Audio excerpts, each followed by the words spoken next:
Te doy la bienvenida a World Media Podcast. Tiempo para disfrutar del mundo del cine en World Media con una nueva sugerencia. Una película que ver para este tiempo de descanso, este tiempo de ocio, y que no es otra que Los Cazafantasmas. Y sobre esta película, curiosidades, algunos cambios en el rodaje, algunas escenas que resultan curiosas. Y con alguien que la ha visto alguna que otra vez, vamos a hablar hoy en World Media.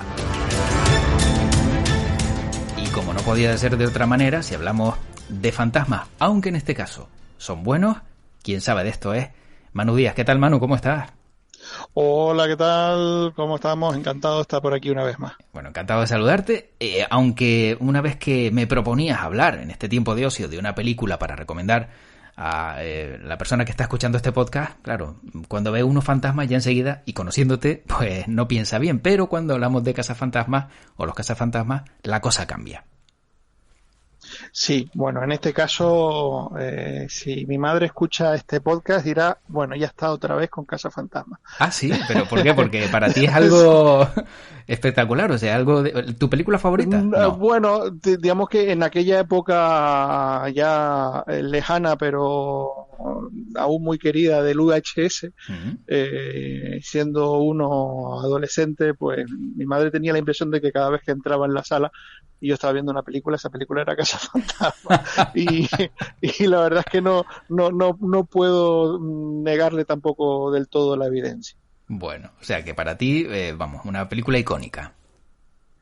Sí, bueno, claro, hay que tener en cuenta, yo soy del año 75, vi esta película en una sesión matinal en el cine y con la edad justa. Lo dicho, me cogió también la era del videoclub y claro, son de esas películas que pues descubrimos en el cine y después quemamos en el VHS. Sin duda. Y habrás quemado también años posteriores, ¿no? En DVD, en Blu-ray, o sea que lo habrás visto cada día con mejor calidad. Efectivamente, lo que pasa es que bueno, afortunadamente los nuevos formatos no se queman tanto como la cinta magnética. Bueno, ¿qué nos puedes contar de Los Cazafantasmas? Seguro que quien nos está escuchando sabe de qué película estamos hablando, pero a lo mejor hay algún despistado que no conoce esta primera versión.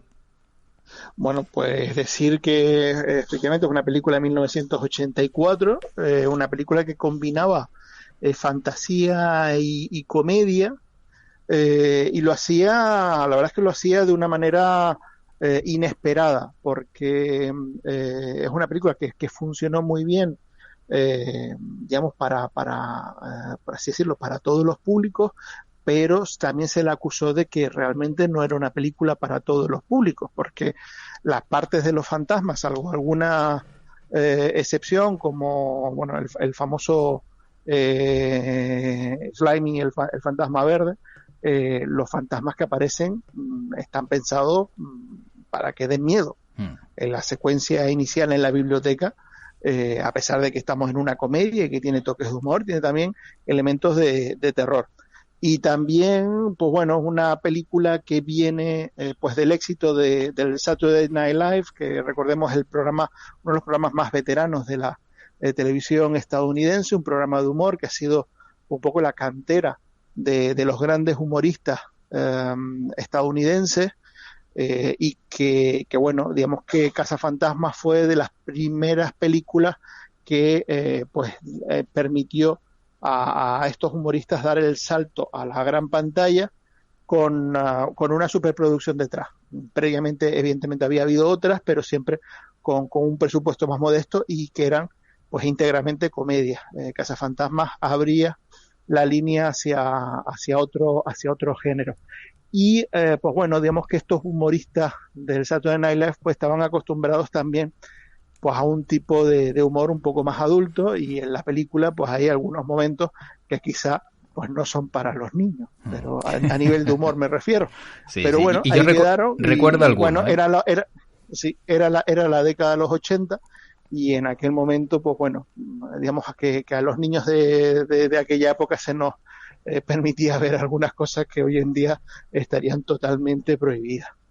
Quizá, a lo mejor de ahí que te guste también un poco el cine macabro, ¿no? Esas imágenes que no deberían haber salido en una película de humor o más familiar y que a lo mejor pues también marcaron ese punto de inflexión en ti para que te guste un poquito el terror, ¿no? O esos niños cantando, aunque en este caso estamos hablando de fantasmas. Sí, hombre, evidentemente tiene que ver, eso por supuesto, porque, como te digo, es una película que es una comedia, pero que la parte de terror, la parte de fantasía, se la tomaba en serio. Entonces, pues digamos que cuajaron las dos cosas, cuajó la parte de humor y cuajó pues la parte de terror. Y fue, en este caso, fue la fórmula del éxito y quizá la explicación de por qué pues la segunda entrega no funcionó igual y por qué, digamos, los intentos que ha habido de recuperar la franquicia, a pesar del tremendo éxito que fue Cazafantasmas en 1984, pues no han llegado a buen puerto. Y es que a raíz de la polémica con el estreno de la primera, pues ya lo que vino después pues ha intentado suavizar ese componente, ni más ni menos, pues esa especie de reboot femenino que tuvo lugar hace algunos años, pues digamos que cuando llegaba el momento de ver los fantasmas parecían que habían salido de algún capítulo de Scooby-Doo. No daban miedo ninguno y eran color fosforito, entonces pues claro, no era la misma sensación, no te involucraba tanto como la película original. Fíjate lo que es intentar hacer algo nuevo y empeorarlo, que ya hemos visto en varias ocasiones como secuelas o precuelas o cualquier intentona de mejorar lo que ya hubo en su momento, al final no sirve para nada. A lo mejor el éxito, la clave del éxito de los Cazafantasmas fue ese detalle, ¿no? Mezclar un poco de terror con humor y con un elenco de actores que supieron ganarse a los telespectadores. Sí, desde luego que sí, y también eso, que estábamos en una época en la que digamos que la calificación por edades todavía era un poquito laxa. Recordemos que estamos hablando de 1984, ese mismo año estaba también Gremlins, que es otra película que se vendió, como una película así de corte familiar, pero había momentos realmente aterradores con los Gremlins, y también combinaba terror con humor. Entonces, pues bueno, yo creo que en ese momento pues se forjó un tipo de cine que, como digo, después se ha intentado, digamos, suavizar, se ha intentado equilibrar, pero que en aquel momento pues le daba a los, digamos, espectadores más jóvenes también pues una cierta, digamos, una cierta posición también de poder ver algo poquito por encima de su espectro y que también pues ayudaba a que tuviéramos una visión del cine distinta y que pues bueno, a lo mejor salimos digamos, ya curados de espanto para otras cosas que nos ha venido posteriormente. Efectivamente. Pelotazo de taquilla, Manu, y encima también con una banda sonora que le acompañó, ¿no? Eso también muy clásico en los 80, una buena película que encima tenía una canción importante o una banda sonora pues que la acompañaba, ¿no? Al unísono. Efectivamente, ahí la canción fue fundamental. Ellos desde el principio sabían que necesitaban que la película tuviera un tema principal que fuera pegadizo y que se pudiera después vender digamos, o apareciera en los listados de digamos, las canciones más populares. Pero sí había un problema grave que no se solucionó hasta ya bastante avanzado el rodaje y ya con la canción prácticamente hecha. Y es que no tenían seguridad de que pudieran utilizar ese título. Recordemos que el título original es Ghostbusters, que cuando empezaron a rodar la película, pues se dieron cuenta de que coincidía con una serie, el título de una serie de animación televisiva, y claro, los derechos de autor pues pertenecían a los propietarios de la serie, que para INRI pues eran, digamos, un estudio competidor Hasta estudio eso. sabía que claro, el estudio competidor sabía que su principal enemigo tenía un pelotazo para el verano, o en este caso, perdón, en este caso Navidad, porque si no recuerdo mal. No, perdón, sí, en España se estrenó en Navidad, pero en Estados Unidos se estrenó en junio, me parece.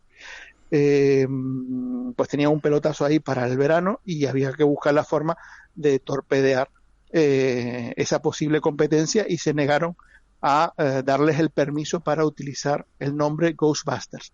Así que la película se rodó, digamos, casi íntegramente alternando Ghostbusters y Ghost Hunters. Dependía, se rodaba dos veces, cada vez que había que decir la palabra, se rodaba dos veces con las dos opciones, esperando que al final consiguieran los derechos para poder utilizar Ghostbusters, pero si no, pues al final tirar por el de Ghost Hunters, que bueno, es verdad que a día de hoy pues ya estamos acostumbrados al otro, pero en aquel momento tampoco sonaba tan comercial como Ghostbusters.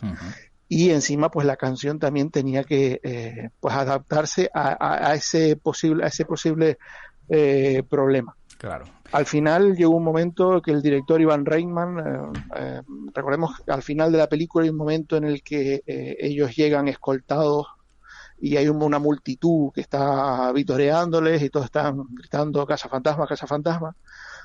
Cuando rodaron esa secuencia, primero rodaron con el Ghostbusters, y cuando tenían que repetir con el Ghost Hunters, el director llamó al productor por teléfono, le puso el auricular para escuchar a la gente gritando Ghostbusters y le dijo, lo tenemos que hacer así, tiene que ser Ghostbusters, sea como sea, búscate la forma, pero no voy a rodar más de secuencias alternativas con Ghost Hunters, tiene que ser Ghostbusters.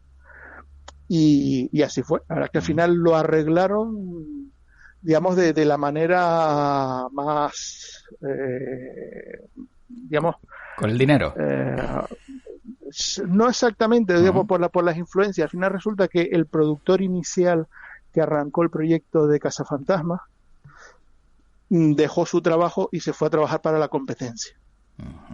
Así que básicamente entró y lo primero que hizo fue firmar la autorización para que se pudiera emplear el término Ghostbusters. Qué coincidencia. O sea, fue, digamos, tirar de influencia. Sí. Pues yo tengo dos curiosidades precisamente, una con la canción y una también con el nombre de la película. La canción, por ejemplo, pues tú como acabas de indicar, finalmente se quedó como Ghostbusters, pero la canción de Ray Parker Jr. Fue demandada por Huey Lewis and the News porque se parecía mucho a la canción I Want a New Drug.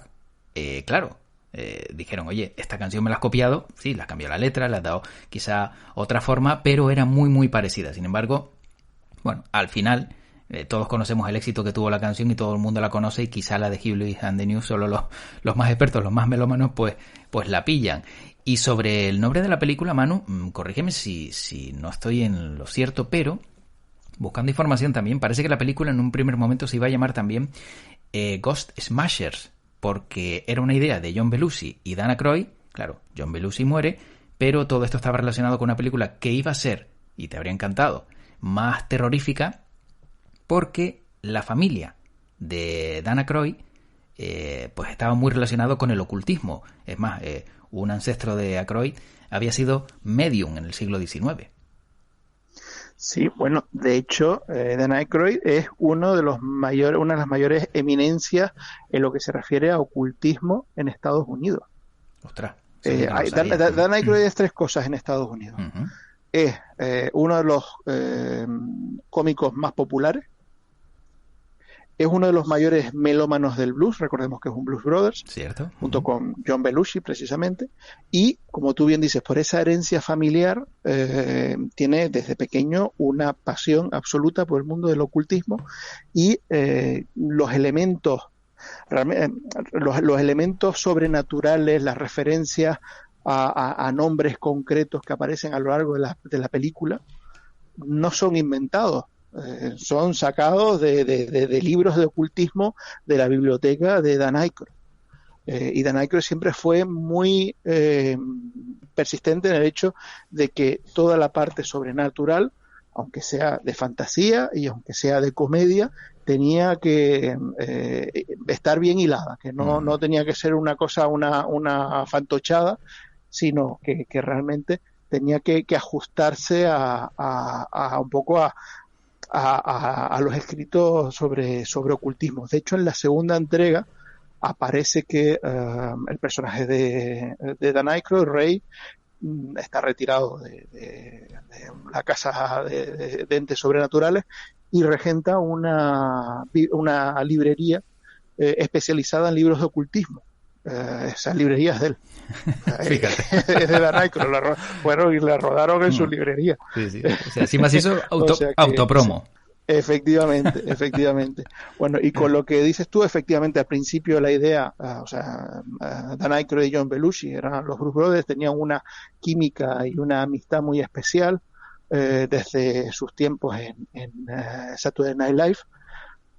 Y cuando John Belushi muere, hay que reformular el proyecto. Entra en juego Harold Ramis, que es el que hace de Spengler. Uh-huh. Intentan conseguir a Bill Murray, pero bueno, sabemos que Bill Murray es muy particular, sobre todo con el tema de los contratos. Bill Murray le dijo a Dan Aykroyd, sí, yo la hago, pero no firmó ningún contrato. Y todo el rato Ivan Reitman, el director, le decía a Dan Aykroyd, pero seguro que va a venir, que sí, que Bill viene, pero seguro que va a venir, que sí, que Bill viene. Y el primer día de rodaje ahí estuvo. Y después otra curiosidad, y es que sabemos que hay un cuarto cazafantasmas, pero ese cuarto cazafantasmas que vamos, que en la película pues tenemos en este caso pues al actor Ernie Hudson interpretando a Winston Sedimore, y que realmente sale de mitad de la película hacia adelante y sale poquito, pero ese personaje lo iba a interpretar Eddie Murphy, iba a tener ser un personaje que tuviera digamos el mismo nivel de protagonismo que el resto o sea que lo que es digamos los tres actores principales, pero ahí Eddie Murphy rechazó hacer Cazafantasmas, pero a cambio hizo Super Detective en Hollywood. Bueno, una por otra porque también fue protagonista de su propia película y encima Super Detective en Hollywood es otra de las películas míticas, ¿no? de la meca del cine. Por cierto, ahora que has hablado también de Bill Murray, cuéntame, ¿cierto es que se pensó para este papel en Michael Keaton o en Chevy Chase? Se barajaron diferentes nombres pero o sea, la idea principal, o sea, la primera opción era Bill Murray. Bien. Pero claro, Bill Murray es eso. Bill Murray es un personaje bastante particular, y de hecho precisamente la razón por la que no se han hecho más secuelas de Cazafantasmas ha sido por Bill Murray. Primero porque Dan Aykroyd siempre ha dicho que si se hacen más películas con los cazafantasmas originales tienen que estar todos, al menos todos los que sea posible. Ahora sabemos que en este año se estrena una nueva entrega donde va a faltar obligatoriamente Harold Ramis porque falleció hace algunos años, pero Dan Aykroyd siempre, desde que triunfó la primera película, él ha sido digamos leal a que el resto tiene que estar. Claro. Pero Bill Murray siempre ha sido muy quejicoso con el tema del guión. Estuvo a punto de no hacer Cazafantasmas 2. Lo que iba a ser Cazafantasmas 3 se eternizó durante años y al final acabó reconvirtiéndose en ese reboot femenino que comentábamos antes. Y ahora, pues bueno, sabemos que sí tiene una aparición en esta nueva entrega de Cazafantasmas, pero digamos que aquí los actores originales pues van a tener un papel más secundario.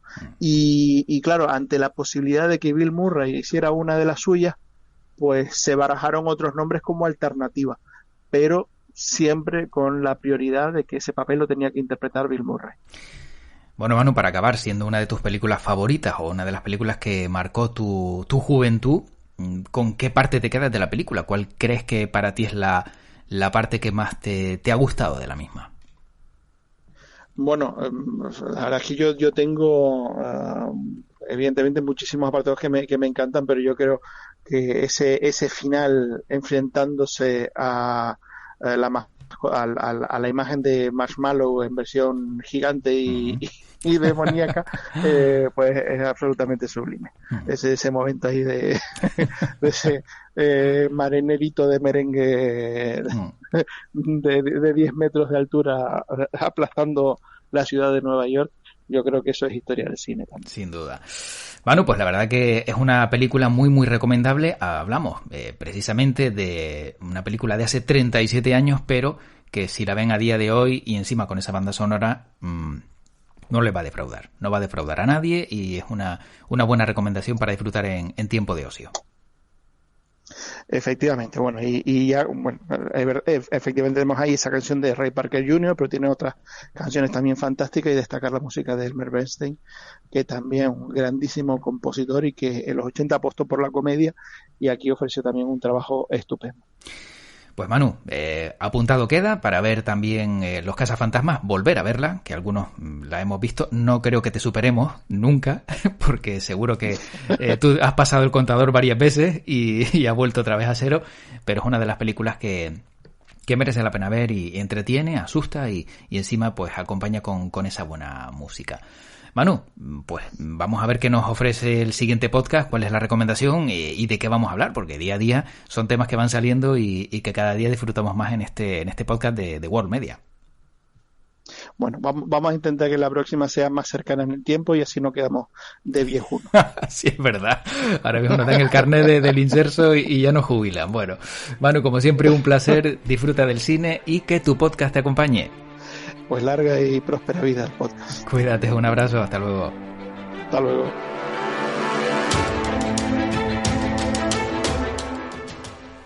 Y con este podcast cerramos el mundo del cine con Los Cazafantasmas después de haber disfrutado con Manu Díaz sobre esa gran película que, como bien contábamos, ya tiene 37 años. Tan solo me queda invitarte a seguir con nosotros en World Media. Recuerda que tienes nuestras redes sociales, estamos en Telegram como World Media Spain, en Twitter igualmente o en Instagram al igual que en Facebook. Y además estamos en diferentes plataformas de audio donde nos puedes seguir: iVoox, iTunes, Spotify, Spreaker, Google Podcast y en nuestra web, por supuesto, en nuestra web www.worldmedia.es.